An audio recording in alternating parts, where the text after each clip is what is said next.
Welcome to Goldfish on Games, and today is another restoration video. And this is a machine I've not really worked with before because I went straight from an Amiga 500 Plus to a Pentium 133, and I can tell you that was one hell of a jump. And because of that, I never really touched any of the machines before that when it came to the IBM PC. So when this machine came up for auction, I just had to grab it because I really wanted to mess around with it. The machine in question is the McIntyre 486. McIntyre must have been a small independent company because I can find no real information about them online anymore.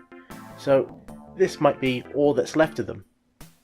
The machine itself is a small, compact form factor with a nice LCD display on the front and a turbo button. Whether or not that works, who knows?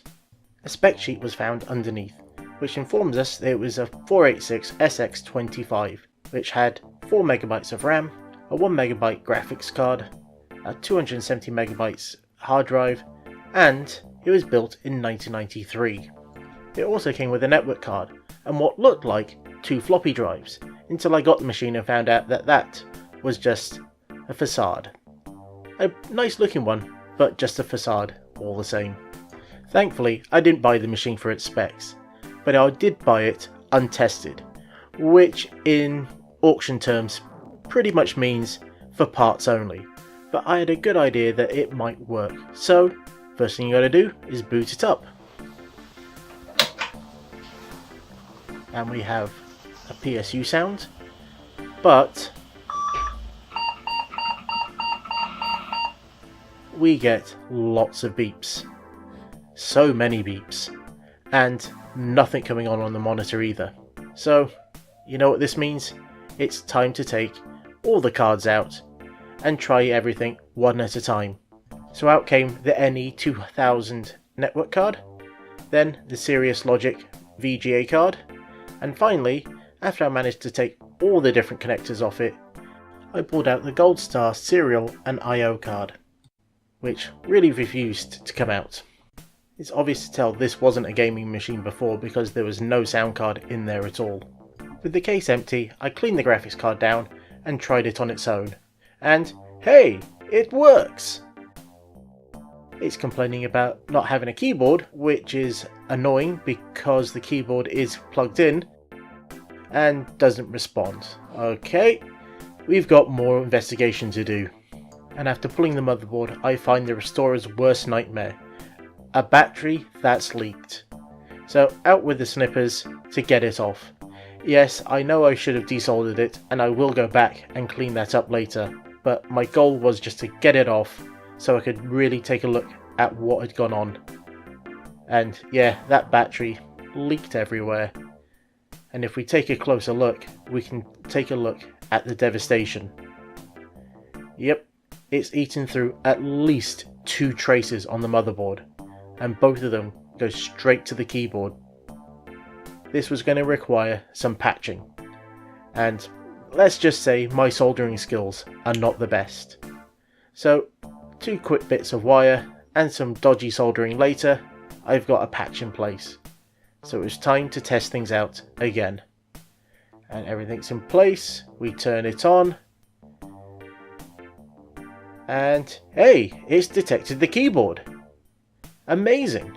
Right, let's see if we can get into the BIOS.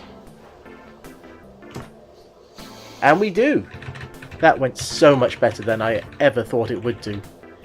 And I was massively pleased, so the next step had to be putting the I/O card back in.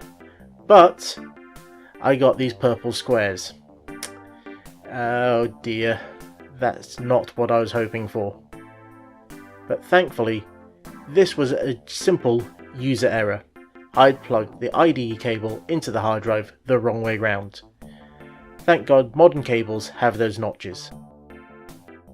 And with that working, it was time to go back into the BIOS and actually configure it, because everything had been wiped when that battery died. First things first was setting up the floppy drive, which was quite easy, and then it was the date. Now this was annoying because you had to keep tapping the button to change it, and so I've spared you some of the pain and sped this process up a little bit. I wish I could have sped up real life. And then it was time to set up the hard drive. Thankfully, it would auto-detect it, and it picked it up straight away. It then tries to detect a second drive, but there isn't one, so we then have to escape that out and cancel the operation. All that's left is to save the settings to the CMOS, which who knows how long they'll actually stay in there, and then reboot the machine and see if it'll boot off the hard drive, and it's looking pretty good. It's going through the auto exec process. Oh, it's loading up a mouse driver. There is actually a mouse plugged in. It's doing a virus check and telling me it's massively out of date, and then it gives me what looks like a custom menu. So I select one and let's see what copy of Windows we got. Well, looks like it's a weird dragon version. I have to assume the family must have been Welsh because McIntyre doesn't really sound like a Welsh name. It didn't take long before a background showed up, which looks like a Windows 3 backdrop. And I was hoping it was going to continue loading and we'd get some form of program manager, and we got something in the corner. But annoyingly, there is no mouse pointer, even though there is a mouse plugged in. So I had to mash the keyboard till I found out what keys I could use to move around. This immediately presented the next task, to get the mouse working. I tested different drivers, I tested different serial ports, I even tried out different mice. None of it worked. At this point I was starting to worry that there was something wrong with the machine and started chatting to people online about it. This led me to test the ISA slots to make sure they were getting power, and they were. So the one last thing I could do was to actually test the serial port itself. The way I tested this was to connect my Windows 95 machine to my 486, and then ran a terminal application to connect them both. And it seems I could send data from the 95 machine to the 486, but I couldn't send any data back. This meant that there was definitely a problem with that serial port. Because I couldn't make any progress with my current hardware, I decided it was best to leave it alone and instead focus on the case. Because god damn it was dirty. As many before me have pointed out, the use of a good scrubber, a toothbrush, and some window cleaner goes a long way to cleaning up a lot of these cases, and it did a great job on this one. It looked so much better by even halfway through than I was expecting. And just the layer of grime that might not come across in the video but was felt on the hand when you were working on it. So it came out really quite nicely. And a quick buff up at the end just to remove those last bits of grime and any excess fluids that might have been still sat around, and it was looking quite nice. It was still yellowed, but there was no way I was going to be able to retro-bright it, not in this weather. The faceplates came out quite nicely, and in some instances I was worried they were going to look much better than the rest of the case. The metal casing I left till last because it was going to be the harder of the jobs. It had rust spots as well as some really nasty looking stains, which meant I really had to go to town with the toothbrush and the bicarbonate of soda. I also used a bit of WD-40 and some window cleaner to try and give it a bit of shine back, because it was still looking a little dirty. But by the end of that, it was definitely cleaner, but it wasn't perfect. But with the type of staining it had, it never was going to be perfect. I felt it was now time to add its first upgrade. In this instance, it was going to be a 1GB compact flash hard drive. This served two purposes. One, to be faster and to have more space than the original hard drive, and the second was to keep that original hard drive around just in case I needed anything off it, as I hadn't backed it up yet. And amazingly, the BIOS picked it up straight away with no effort. This surprised me as I was expecting there to be a lot of work in getting it to be detected. This meant there was nothing stopping me from doing a nice fresh install of DOS on the machine, and so that's what I wanted to do next. After configuring the drive in fdisk, and then also remembering to do fdisk/mbr to make sure it was on a boot record, I formatted it. And once this was completed, it was time to install DOS 6.22 on it. And yep, that's the installer. Thankfully, it only has a few options, and I could then just leave it until I needed to change disks. But it was relatively quick, and when that was complete, I had a nice booting installation of DOS, and once I remembered to install the EMS Memory Manager, we were ready to play some games. First up is the legendary Wing Commander. This was actually one of the games I wanted to try on this machine, because all my other machines are way too fast to play this. So after the installation, we start the game, and we get presented with... Yay! It looks a little fast here, but it's not too bad. Hopefully it's a bit more smoother with more going on screen, and actually yes, that's looking pretty good. Only got PC sound effects, but I can live with that.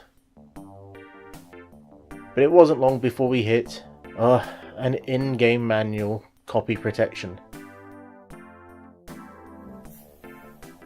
And with that out the way, we were into the game proper. Or at least once we get past this menu. And yep, we get the nice introduction where we die instantly, and then forced to type in our name on the high score table. So GFG, GFG, that will do. And let's go straight back into the simulator, with an annoying keyboard that you have to keep tapping to get it to move. Oh, what I'd do with a mouse right now. And yeah, it's a little fast. PC sound effects are a little crap, but it's playable and it's quite nice. This was exactly what I was hoping to do with this machine. Now let's try a few other games. The next one has to be the DOS classic Commander Keen. And thankfully I've got a copy of it right here. And yeah, this runs absolutely flawlessly. I was expecting as much being such an old title, but it was always good to make sure that these CGA games actually did run on this card. And got absolutely no problem with it. Well, with this in mind, I then thought I wanted to add a real sound card. As nice as PC speaker sound effects are, they're not a patch on a real sound blaster. And this is where the McIntyre manages to pull a draw on me, because nothing I tried would get either my Vibra 16 or my Sound Blaster 16 to work. The Sound Blaster 16 had the best chance, as it actually managed to pick up various settings, but it produced no audio at all.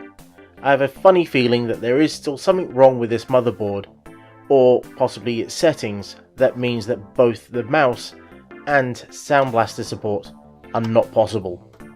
At which point I decided that it's probably best to cut my losses and accept the draw. The Sound Blaster support would have been nice, but hey, at least we've got PC speakers. And other games worked quite nicely. So it's not a complete loss. The machine itself is looking pretty damn neat. The games look awesome and run reasonably well. This doesn't mean I'm going to leave the machine alone. When I get the parts, I'll continue to try and fix it up and see if I can get the sound card and the mouse working, and any other fun upgrades that I might find along the way. So expect a follow-up video at some point. And if you're interested in that, remember, liking and subscribing is the best way to keep me motivated. And it gives me an idea that that's what you want. So until next time, I've been the Goldfish. That was a McIntyre with my name on it, and this was Goldfish on Games.